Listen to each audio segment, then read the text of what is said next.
오늘은 세례 재교육 5번째 시간입니다. 우리가 계속해서 이제 시리즈 설교를 듣고 있습니다.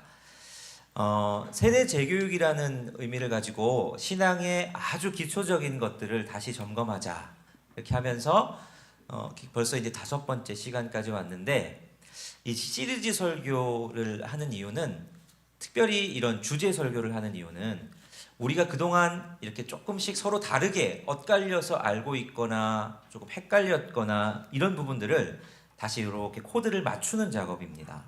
그래서 우리가 구원이 뭔지, 하나님은 어떤 분이시고 예수님은 어떤 분이시고 성령님 어떤 분이신지, 이런 것들을 계속 이렇게 정리하는 이유는, 그런 개념들을 같이 맞추고 신앙생활을 하면 우리가 훨씬 서로 소통하기도 좋고 신앙에 유익하기 때문이죠. 자, 지난 시간은 우리가 세례가 뭔지에 대해서 함께 살펴봤습니다. 세례를 받으신 분도 있고 안 받으신 분도 있지만, 받으신 분들은 내가 받은 세례가 이런 거구나, 또 안 받으신 분들은 내가 받아야 할 세례는 이런 의미로 준비해야 되겠구나 하는 걸 이제 기억하실 수 있는 시간이었습니다. 자, 세례는 우리가 3가지 의미로 정리를 했습니다. 첫 번째가 어떤 의미입니까? 세례는 죄 씻음의 표다, 이렇게 말씀드렸습니다. 세례는 내가 예수 그리스도의 십자가와 부활을 믿고 나는 이렇게 죄가 씻음 받은 사람입니다 하는 걸 나타내는 이 세레머니 하는 시간이라 그랬죠. 그래서 우리는 세례를 할 때 중요한 상징으로 물을 사용한다 그랬습니다.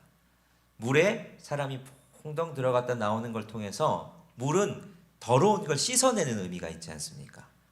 그래서 나는 이렇게 더러운 것이 씻겨 나가듯 내 죄가 씻음 받은 사람입니다 하는 걸 표현하는 시간이었죠.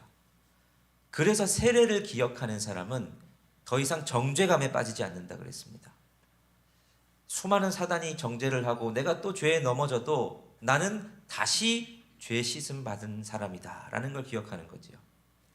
두 번째 세례의 의미가 뭐냐? 세례는 내가 거듭남을 확증하는 예식이다 이렇게 했습니다. 거듭나는 건 다시 태어나는 거죠. 다시 태어난다고 했을 때 이게 무슨 소리냐? 물에 풍덩 잠긴다는 건, 내가 머리카락이 잠긴다는 건 내가 죽는다라는 의미였다 그랬습니다. 세례 때 머리가 풍덩 잠기는 건 그런 의미죠.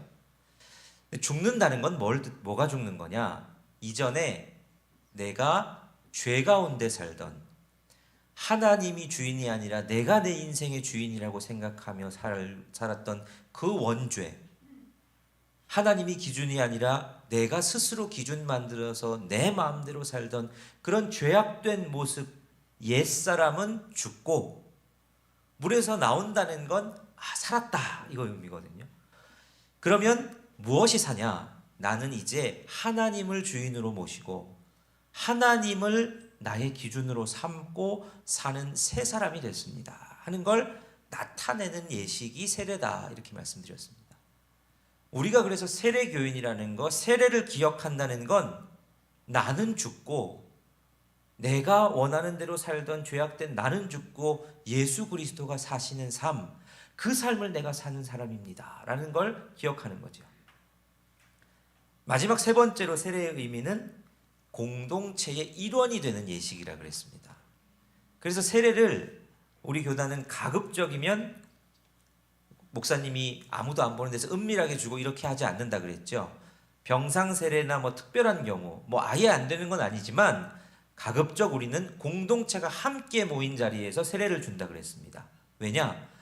저 사람이 세례를 받는 것을 보면서 저 사람의 믿음 고백을 보는 거지요. 자기가 그리스도로 말미암아 죄 씻음 받은 사람임을 고백하는구나.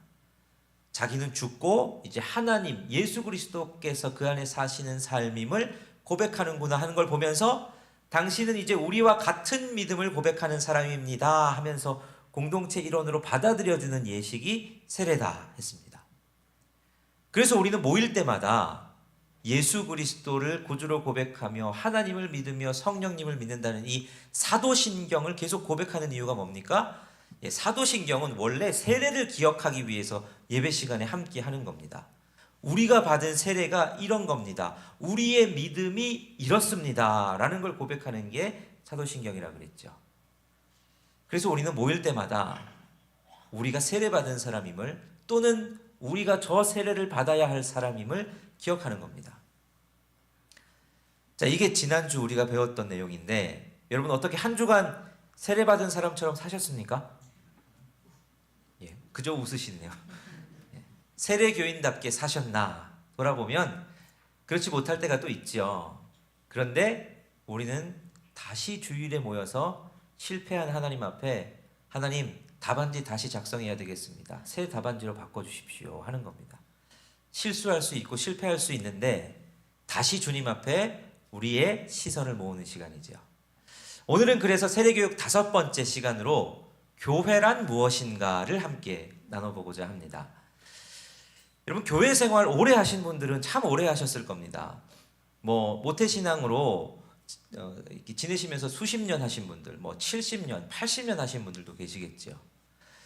그렇게 교회 생활들을 오래 하신 분들도 계시고, 각자 여러분들 교회 생활들을 하셨는데, 여러분 교회가 뭐라고 생각하십니까? 교회에 대해서 여러 정의들이 있으실 수 있을 것 같은데, 교회란 뭘까 할 때 신학자들은 여러 비유를 들어서 표현하기도 합니다. 어떤 사람은 교회는 어머니다 이렇게 표현합니다. 어머니가 우리에게 젖을 주고 양분을 주고 그 품에 우리를 품고 자라게 하듯, 우리는 교회로부터 영적인 양식을 공급받고 신앙이 성장하는, 마치 교회는 우리 어머니와 같은 존재다 이렇게 얘기하기도 하고, 어떤 분들은 교회는 토양이다 이야기합니다. 식물이 이 토양의 뿌리를 깊이 내려야 영양분을 공급받고 거기를 기초로 자라나듯, 우리는 교회의 토양을 내리고 교회 속에서 우리는 양분을 공급받는다 이렇게 이야기를 하죠. 어떤 비유를 들 수 있지만 한 가지 확실한 사실은 교회는 우리 신앙생활에서 너무너무 중요한 존재입니다. 그래서 우리가 교회에 대한 생각이 흔들려 버리면 참 힘들어집니다. 그래서 문제가 뭐냐면 교회에 대한 생각이 서로가 너무 다르다는 게 문제입니다.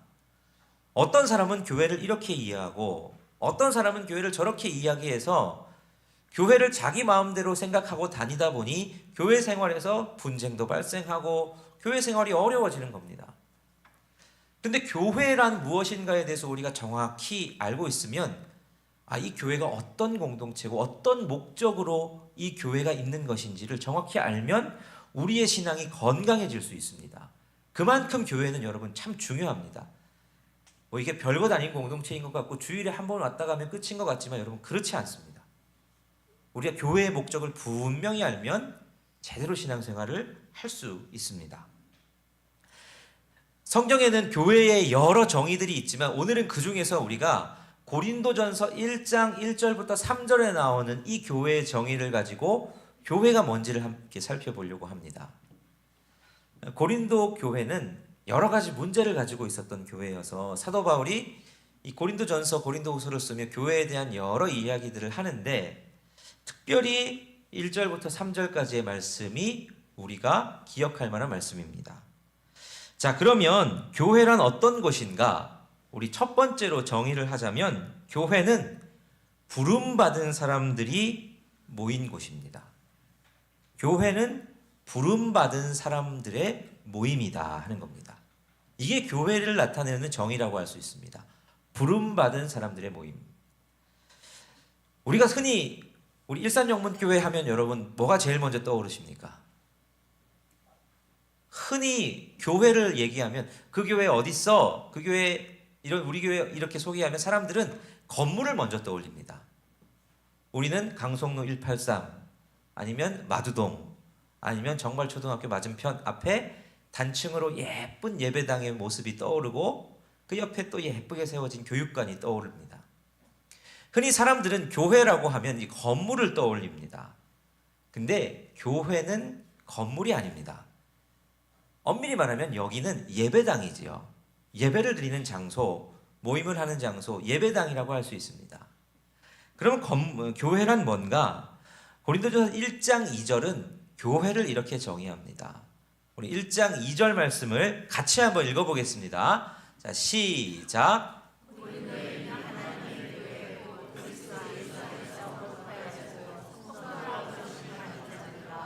또 각처에서 우리 주 곧 그들과 우리의 주 되신 예수 그리스도의 이름을 부르는 모든 자들에게.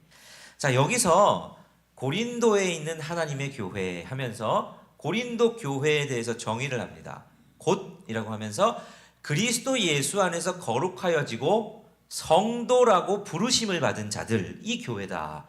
바울은 이렇게 정의하는 거죠. 고린도에 있는 하나님의 교회라고 하면서 교회란 뭐냐? 교회는 그리스도 안에서 거룩하여지고 성도라고 부르심을 받은 자들, 그게 교회다. 그러니까 고린도라는 도시에 어떤 길에 몇 번째 있는 건물, 이게 교회가 아니라 성도라고 부르심을 받은 자들의 모임이 교회다라고 바울은 정의하는 거죠. 교회를 의미하는 여러분 헬라어 단어, 신약 성경에 기록된 헬라어 단어는 교회를 에클레시아라고 이 단어를 사용합니다. 에클레시아라는 단어는 이제 두 가지 단어의 합성어인데요.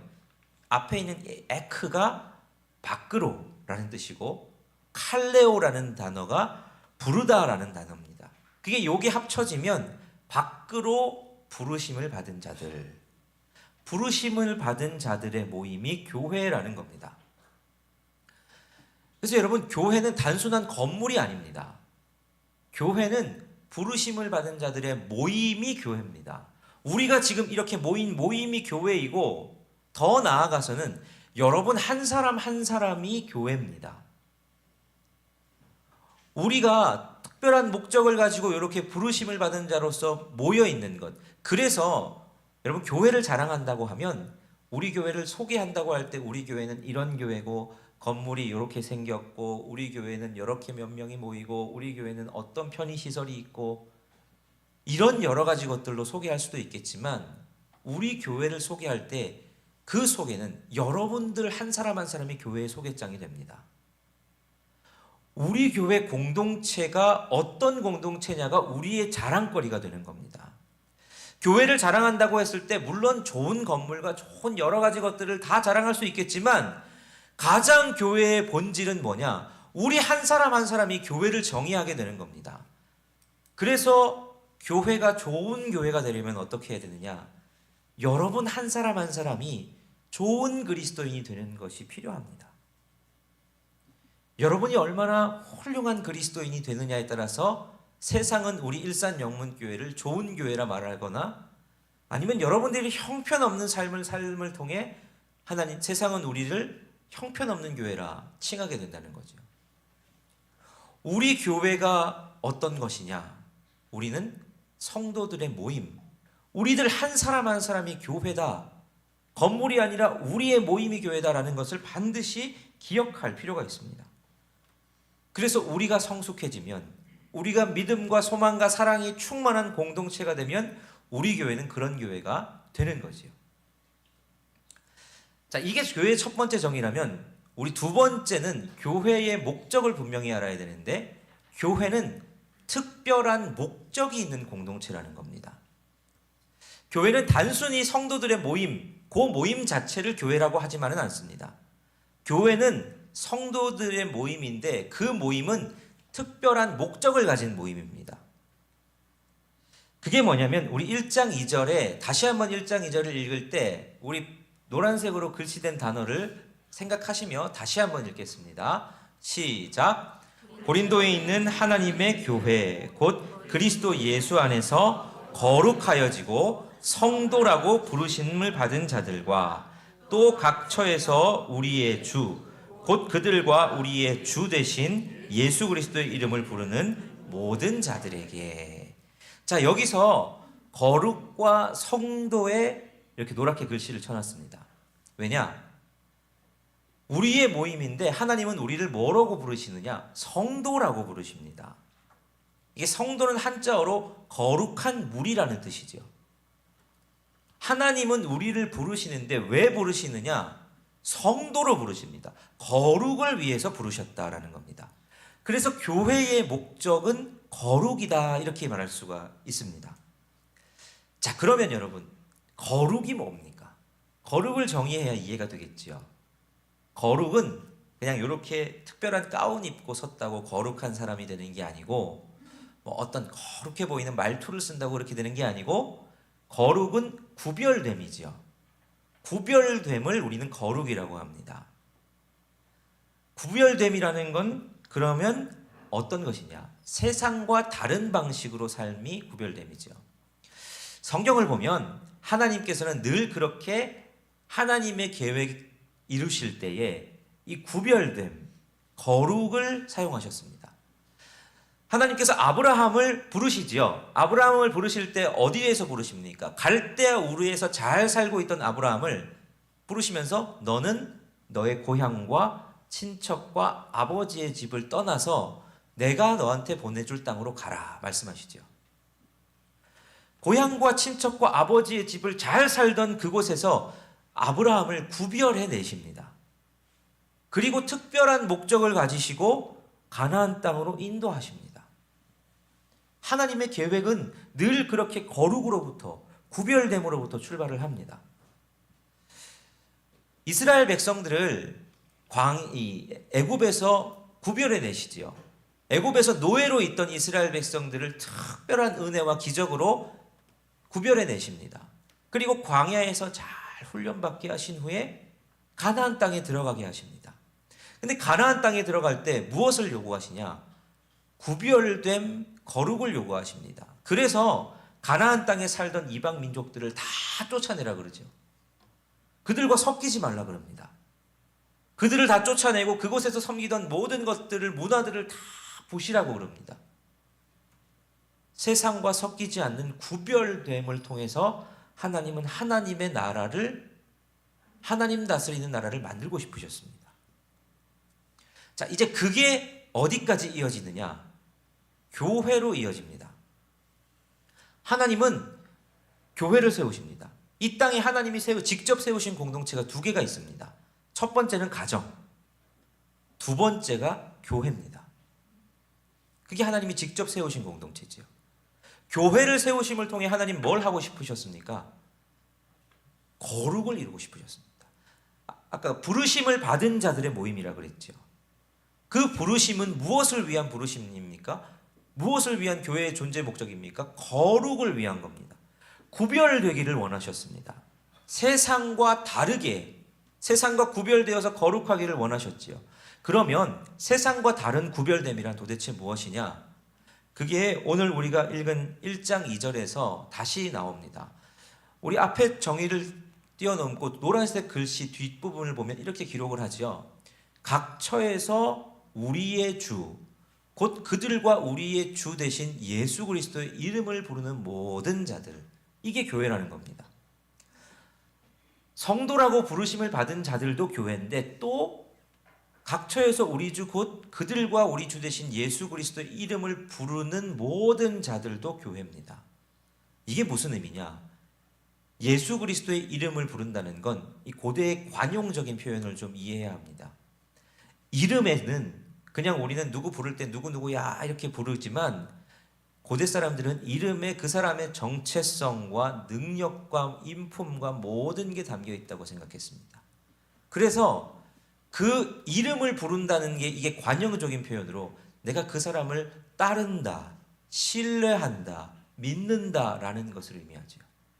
그래서 예수 그리스도의 이름을 부른다는 건 내가 예수 그리스도를 신뢰하는, 믿고 따르는 사람이라는 것, 그 무리가 교회라는 겁니다. 예수 그리스도를 믿는다는 건 여러분, 우리가 지금까지 이 세례 재교육을 통해서 배운 것을 표현으로 하자면 예수 그리스도를 믿는다는 건 구원이지요. 구원은 곧 내 원죄를 거절하는 겁니다. 즉 교회는 거룩으로 부르셨는데 무슨 거룩이냐? 원죄를 거절해서 내가 주인이 아니라 하나님이 나의 주인이십니다 라는 삶을 살아가는 공동체가 교회입니다.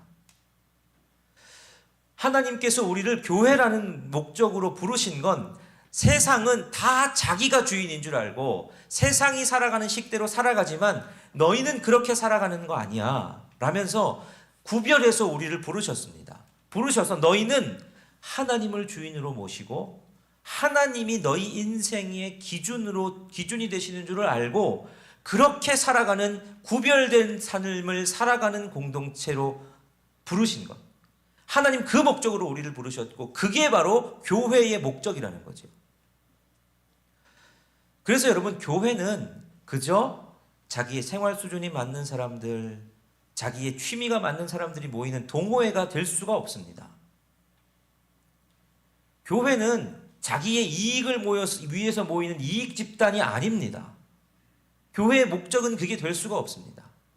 물론 교회에 와서 친교도 나눌 때도 있고, 교회에 와서 자기가 생각했던 여러 의문들, 그 질문들의 답을 얻을 때도 있습니다. 하지만 본질적으로 교회는 뭐하러 모이는 곳이냐? 거룩을 위해서 모이는 겁니다. 우리는 거룩한 사람으로 부름받았음을 기억하고 함께 공동체가 모일 때 우리는 거룩한 공동체로 부름받았음을 기억하는 겁니다. 그래서 세상에서 내가 주인이 아니라 하나님 주인이신 삶을 살아내는 것, 그걸 위해서 하나님은 우리를 교회로 모이게 하셨습니다. 그래서 교회가 커지는 데 목적이 있지 않습니다. 얼마나 번듯하게 건물을 세우고 얼마나 교인들이 많이 모이고 얼마나 사회사업을 많이 하고 단순히 이것에 목적이 있지 않습니다. 우리가 함께 모이는 이유도, 더 커지는 이유도, 이웃을 위해 사회사업을 하는 이유도 모든 것이 거룩을 위해서입니다.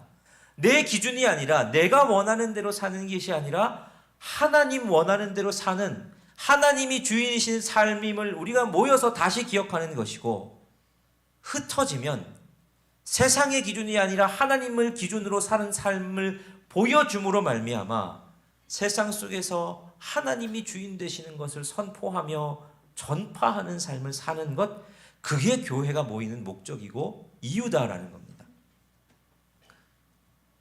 그래서 여러분, 우리가 모일 때마다 그걸 기억하셔야 됩니다. 모여도 우리 교회의 주인이 하나님이심을 기억하고 인정하고 높여드리는 것이고, 흩어지면 우리의 삶 속에서 어떻게 하면 내가 내 마음대로 살지 않고 하나님 원하시는 대로 살 수 있을까 고민하며 그렇게 살다가 또 실패하고 실수하면 다시 모여서 그래, 다시 하나님이 우리 교회의 주인이시지, 또 다시 기억하고, 그렇게 조금씩 성장하면 서로 격려하고 칭찬해주고 서로 사랑해주고, 그게 여전히 안 되면 서로 기도 제목을 나누고 함께 기도하고 애쓰고, 그걸 위해서 우리는 교회로 모인다 하는 겁니다. 여러분, 우리 일산영문교회가 어떤 교회가 되기를 원하십니까? 일산영문교회가 세상 사람들에게 자랑할 만한, 여러분 자랑스럽게 우리는 이런 교회라고 자랑할 만한 교회가 되고 싶으십니까? 그러면 여러분의 한 사람 한 사람의 삶이 하나님 보시기에 거룩한 삶이 되셔야 됩니다. 세상과 똑같이, 세상 방식으로 교회가 운영될 수 없는 이유가 그겁니다. 세상과 똑같이 흘러가는 것이 아니라 내가 어떻게 하면 하나님 앞에 교회를 자랑할 수 있고 세상 사람들 앞에 교회를 자랑할 수 있을까? 이번 한 주를 살아내실 때 여러분, 거룩한 삶으로 부름받았다는 걸 기억하며 세상 사람들과 똑같이 화내지 마시고, 세상 사람들과 똑같이 욕심 부리지 마시고, 세상 사람들과 똑같이 불법과 불의 가운데 거하지 마시고, 하나님이 원하시는 삶을 살기 위해서, 하나님이 주인 되시는 삶을 살기 위해서 노력하시는 저와 여러분이 되시기를 바랍니다. 그러면 우리 일산영문교회는 더 좋은 교회가, 지난주보다 이번 주보다 다음 주가 더 좋은 교회가 될 줄 믿습니다. 우리 시간